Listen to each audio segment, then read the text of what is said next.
Welcome to Mighty Married Moms. Join us at our kitchen table twice a week as the Mighty Married Moms, Debbie, Linda, Wendy, invite spectacular guests to weigh in on staying sexy, vibrant, and healthy, building marriages with soul-satisfying connection, raising happy, healthy, successful kids.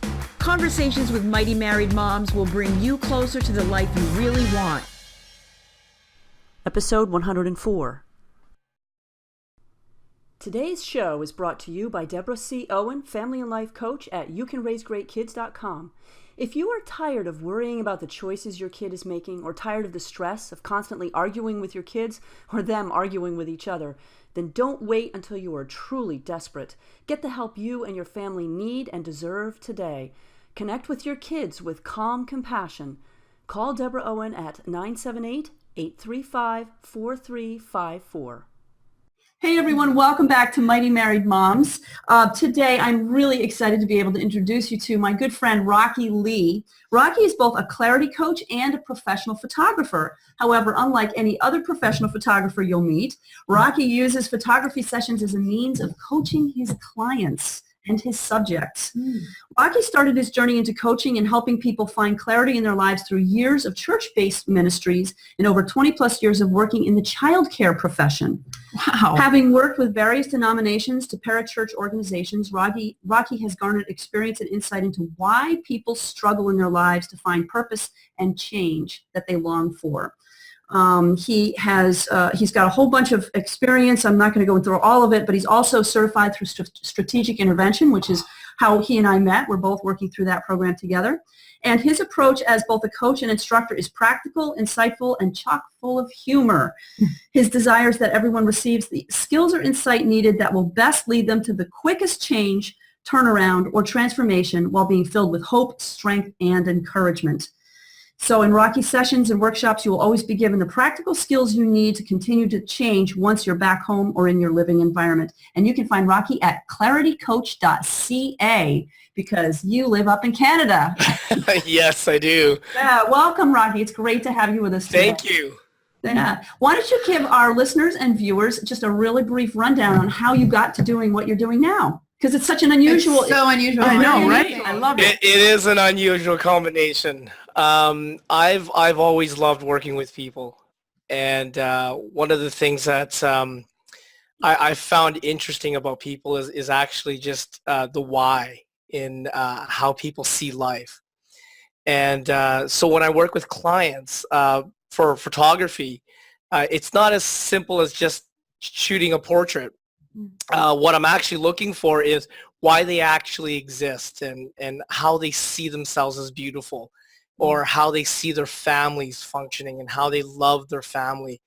And oftentimes we will photograph people and not even consider some of those questions. We may pose them really well, but we may not actually interact with them as a photographer from that standpoint. Mm-hmm. And so I when I took up photography, it actually was by accident.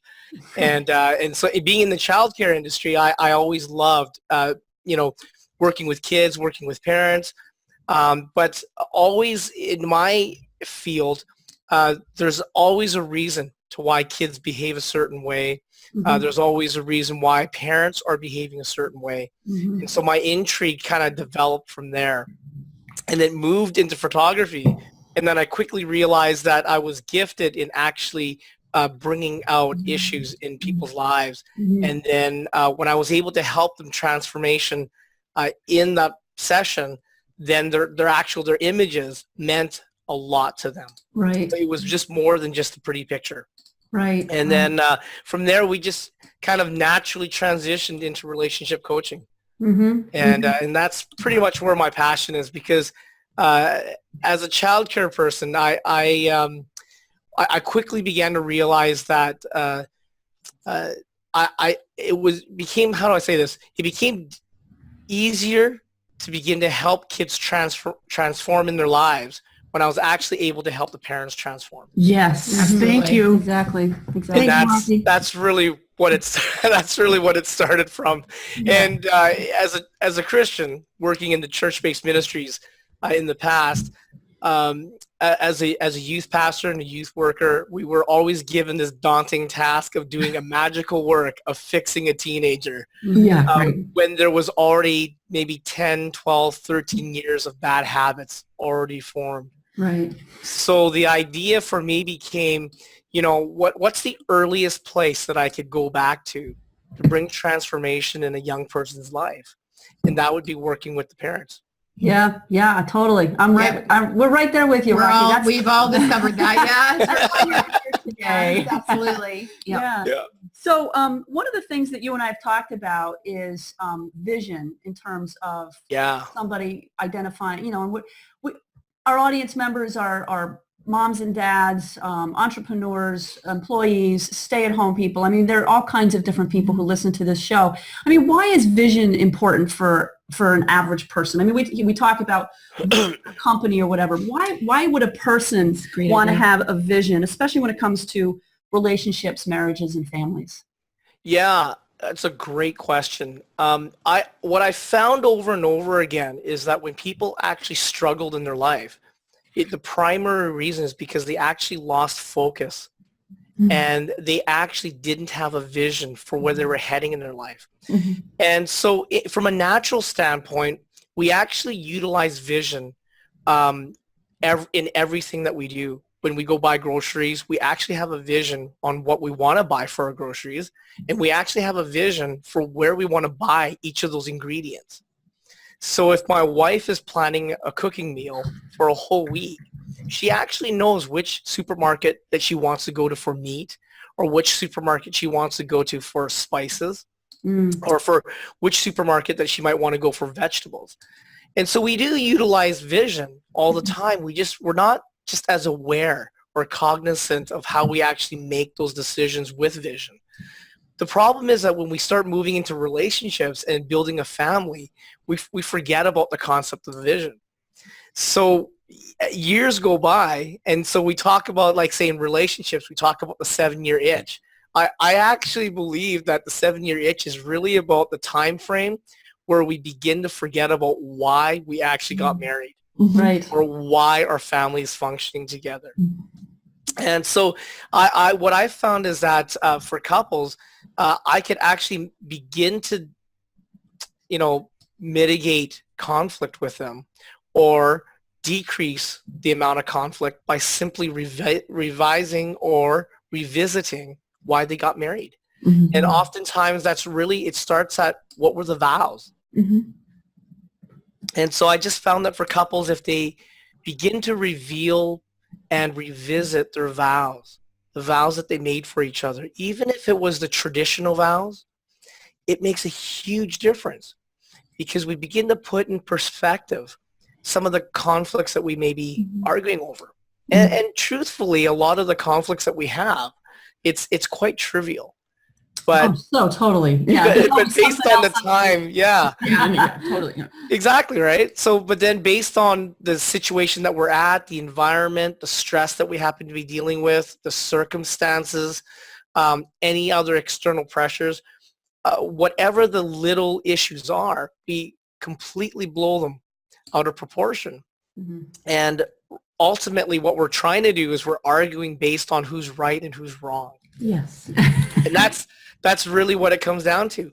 So what I found is that if I help couples begin to revisit why they got married, what their vows were, in the middle of conflict, they can actually bring that up and they can actually begin to measure whether that conflict that they're in is worthwhile or not. And so oftentimes in the conflict itself, we actually lose focus on what the real issue is. So we'll argue over right and wrong, but one person may compromise, but that actually doesn't mean that the need was actually fulfilled. True. So the age-old thing about do you want to be right or do you want to be happy is only partially true. The rest of it is what is the need that needs to be fulfilled. Exactly. And that starts from our vision. And our vision reminds us about what our needs are and what's important in our life and what our life message is. And so when we focus on these things, it really brings to focus what's truly important. And so an example would be I had a client that came to me and they were struggling with a child, and their child kept stealing things. And this little girl, she's really young. She's about 4 years old. And she kept stealing things from mom and dad. And she didn't mean to steal things, but she just kept taking things and then she would hide them on them. And so the parents, their initial response was, my child is stealing. Of course. How do I prevent this? Like, do I discipline them? Do I spank her? Right. How do we go about this? So I actually reframed it for the mom. And I just simply asked her, what if your child is wanting to just be like you and dad? Mm-hmm. And if that's the case, what if the stealing isn't really about that? What if she's taking items for herself so that she can be like you? That's a good reframe. So she never thought about that. Mm-hmm. So what they ended up doing is they took that solution and we brainstormed a couple of ideas, and they ended up getting her own purse. Mm-hmm. And then they ended up getting like an old cell phone and old credit cards. And then now she has her own purse, her own identity. She can be just like mom and dad. And surprisingly, she stopped. She stopped stealing. She stopped taking mom and dad's stuff. No, that's not so surprising. So that was a need that was really simply fulfilled. And if they hadn't had taken the time to revisit just even a simple vision of, okay, what really are we trying to do with our daughter? How are we trying to connect with her? They would have really overlooked that whole point. Yeah, Right. absolutely. Right. Absolutely. I really, it's really very enlightening, I think, talking about having vision in every area of your life, because it's so true. They say you take more time to plan your vacation than to plan your life, right? And That's right. And it's true when you do things like that. I that's how I shop at the grocery store. Your example of your wife, like I have like 4 different grocery stores, and then this is where I get this is where I get that, where I get that, and then I know how to make what I want to make. And it's very, you hear people saying, oh, I love to wash the dishes because when I'm done, it feels accomplished, right? Because there's obviously a very simple, clear vision. When you go to work, you have a vision about how you need to do your job, or maybe you're told what the vision is, whatever the situation is, but there is a vision. But when it comes to relationships, we just don't even, it's like that's foreign. What do you mean a vision for my relationship, right? Exactly. I think people we have never even considered that. So I think that is brilliant. So Rocky, let's get down to brass tacks. We like to give our audience something concrete. So now we understand why it's important and how it affects our relationships. Yeah. How do we create a vision? Give us a couple of tips for how to create a vision for our relationships. Or revisit one. Yeah. Yeah, I think for example, for single people, if they're looking for the right mate or to find a mate for them, a part of how the vision is applied is actually understanding what they value in life and understanding what they like to do and what they don't like to do. So what I find with single people is that they want to have this great dating relationship, but they look for a partner with similar commonalities is what I would call it. And so commonalities are kind of like hobbies and, just really basic things that we like to do in life, whether it be running, cycling, cooking. And these are great. We have to have some level of commonalities. But the truth is that we're always evolving. So we could get into a relationship with someone based on commonalities. But 5 years down the road, we may actually evolve. We may go from just jogging to like, hey, I want a bike now. Mm-hmm. So if you originally built your relationship out of just jogging, well, that might cause some tension now because one person might only want to run, whereas the other one now has evolved to biking. Okay. So what I encourage for single people is to actually begin to understand what makes them compatible with people. So what compatibility is defined as for me is actually your values in life, your message, what's really important to you when it comes to family, when it comes to having a spouse. How do you see your environment? These are truly what makes things compatible. So you can actually have completely different commonalities, but have the same compatibilities.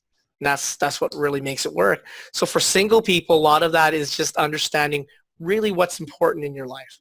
Mm-hmm. How do you see life? Is family important to you?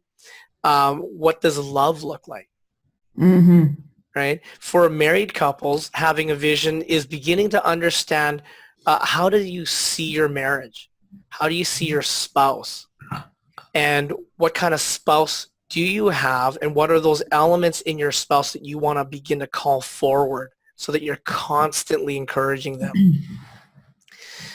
When it comes to families, it's about developing a vision on, how will your family function together? There's going to be a fire. Oh, I'm sorry. I have Yeah, to. no worries. There's about to be a fire here. Thank you. Sorry. yep. That's all right. We untape it so it won't do that on the bottom. Yeah. Just let it drape. Yeah. Sorry. That's the We- just hang. No problem. This is called the homemade studio.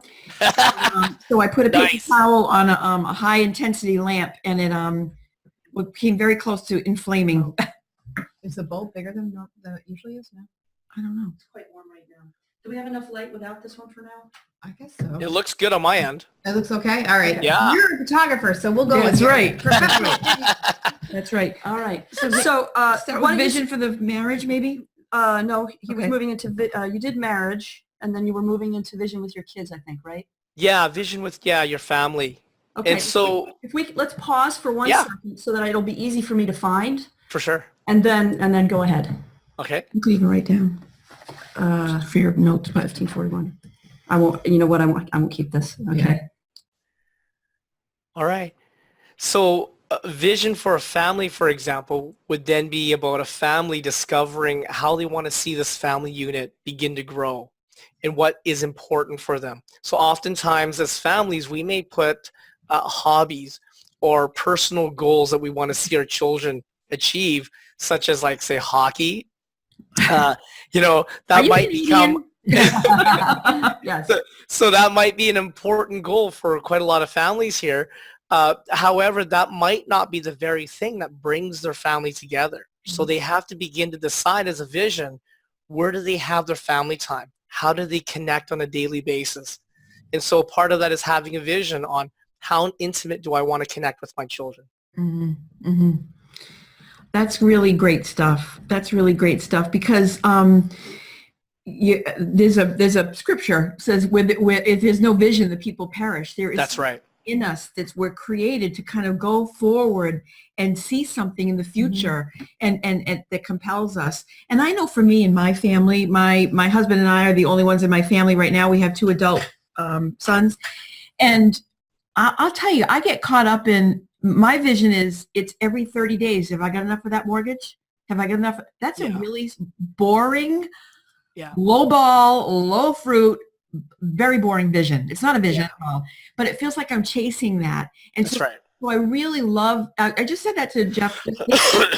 We have to sit down and really say, how is it that we want to be living as 50-something-year-old people? And what is it that we really want to be doing? And is owning a home even on that list anymore? Do I need to have a domicile? Maybe I don't. That's right. Maybe I can be a gypsy. I don't know.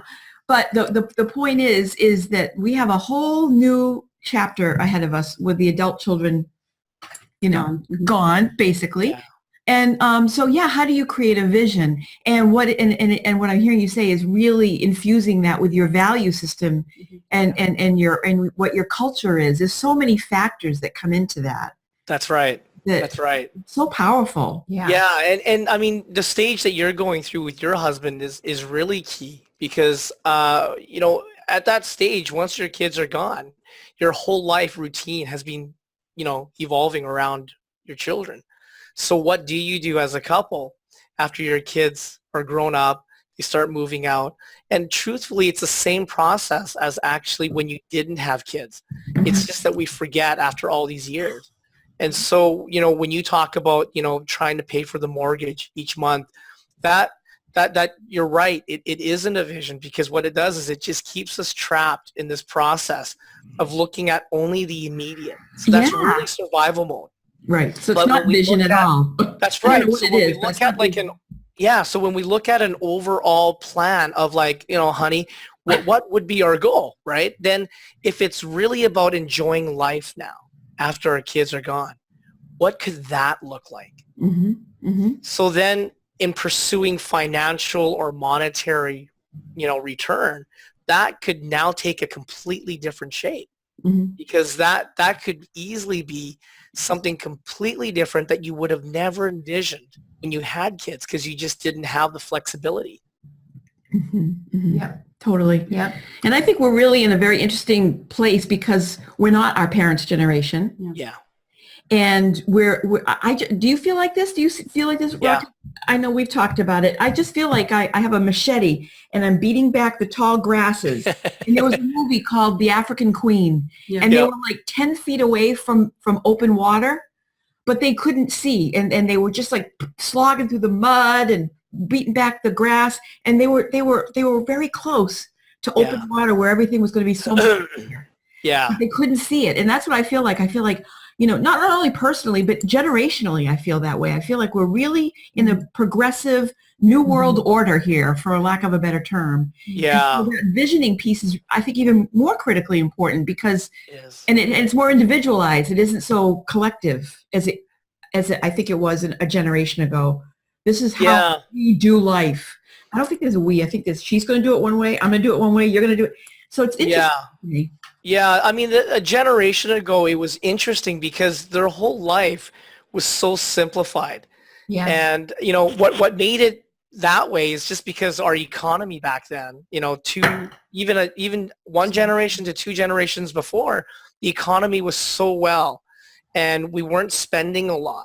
And so in terms of society, we weren't consuming a lot. And it's changed. Even back then, how people would congregate was actually in a bowling alley. Yeah. And that's why bowling leagues were huge. That's where people built relationships. That's where they found each other as partners. That's where Community. And that's how they built. Yeah. Communities online, communities really fragmented because we don't have the family structure anymore to define what community is. Mm-hmm. And then financially, our societies are completely changed, where large corporations rarely exist anymore. So now we're all needing to move to small business enterprise kind of a concept. Mm-hmm. So it has changed. Mm-hmm. And I used to think that, it's bad, it's hard. But now I'm realizing that actually it's great. It is. It's really not that bad. And I define that bad or good based on the fact that we're at a place where we can finally define for us what we should be doing. And the generations before didn't have to, because it was just financially, it was just there. It was easy to find. Well, the roles were clearly defined, yes. Yeah. The husband did this, the wife did this, the kids did this. And there were always exceptions to the rule. Yeah. But in general, you knew what to expect. Yeah, but Exactly. financially it was different too.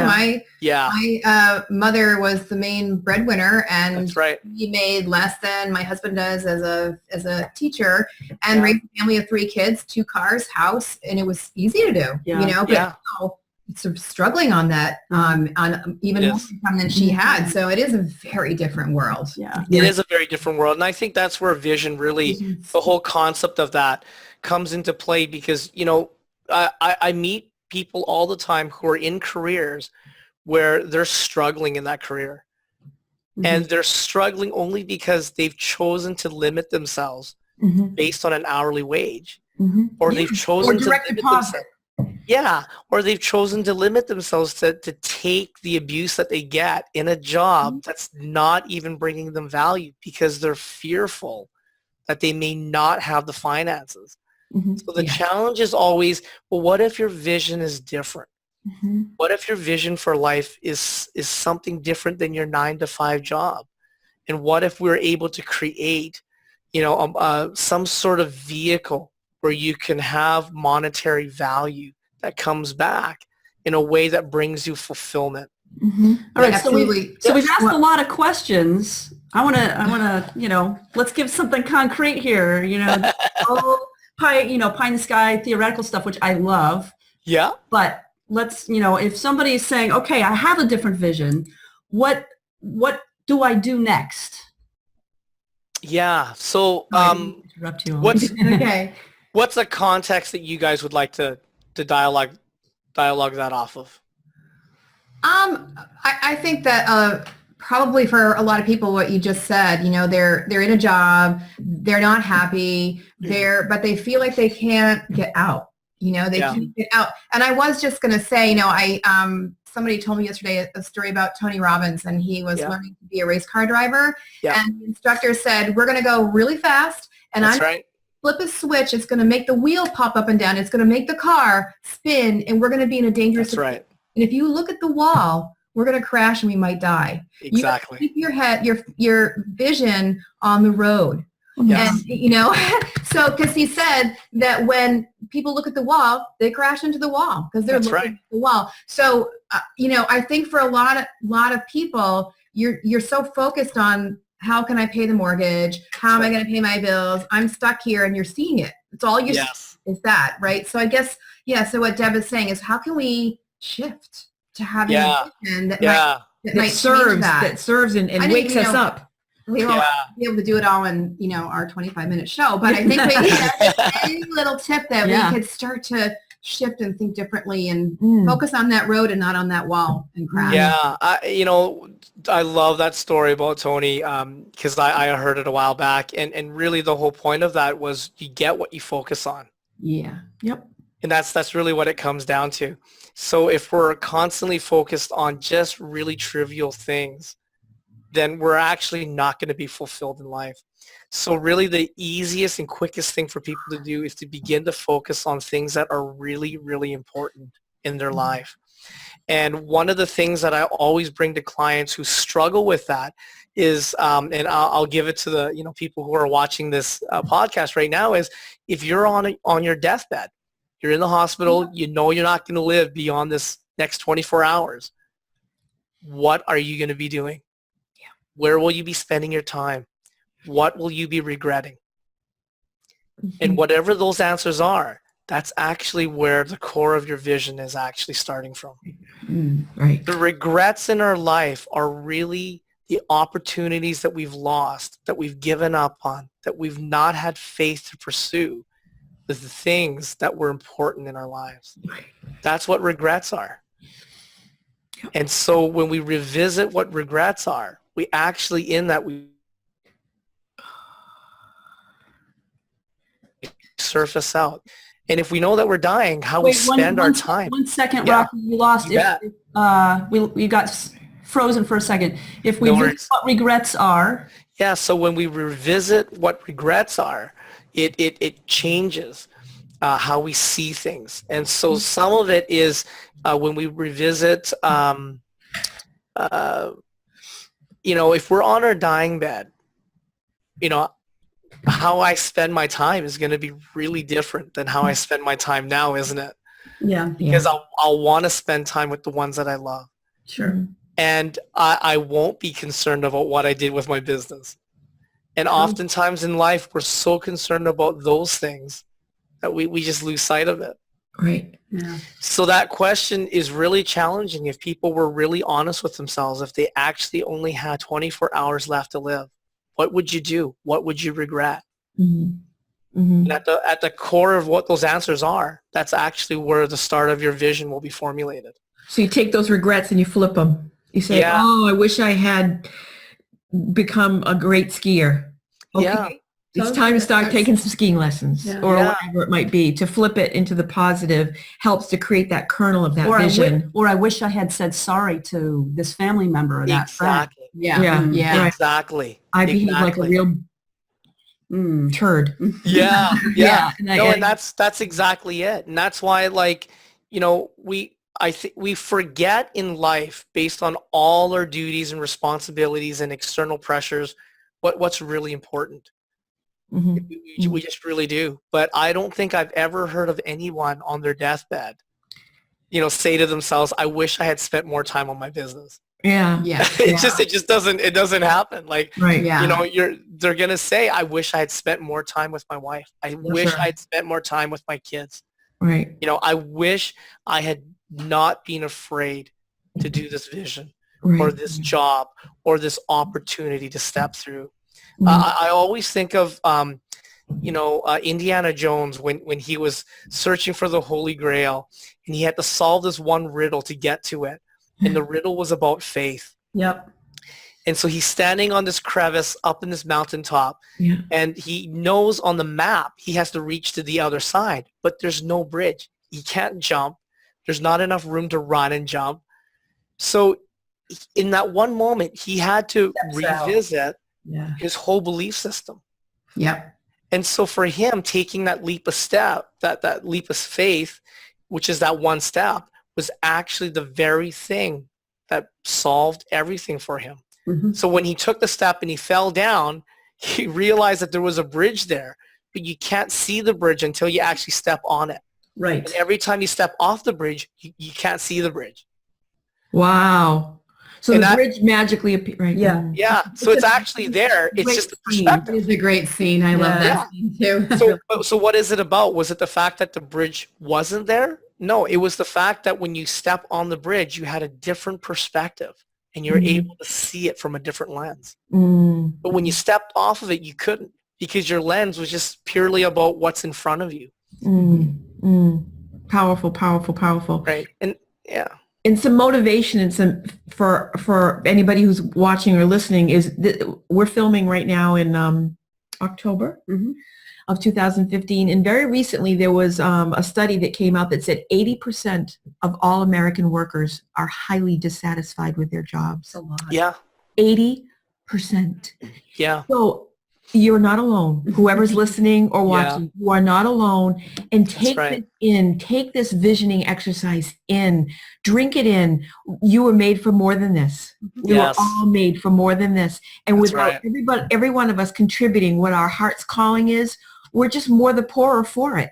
If somebody's sitting in some cube somewhere doing some Excel spreadsheet right now, and doesn't want to be, they really want to be, a dog walker, please. There are people who are begging to have a kind-hearted person walk their dogs or whatever it might be. Yeah. It's really, that was just so empowering for me. And that's why I'm every 30 days worried about my mortgage, is because I left that cube. Mhm. I left that cube and I stepped out on that bridge, and it feels very shaky sometimes, but I would not trade it for the world. Mhm. Yeah.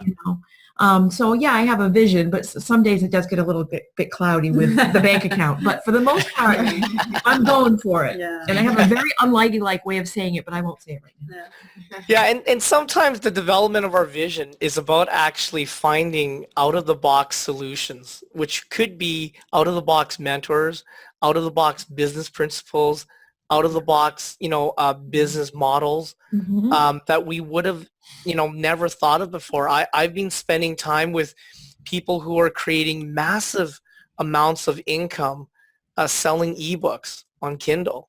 Yeah. And how they're doing it is blowing my mind because you would just never think of it. You think of creating a book and needing to find a publisher and No, it's all self-published convincing them to write you a check for the first 50,000 books that are Right. printed, and you hope that you can make your money back.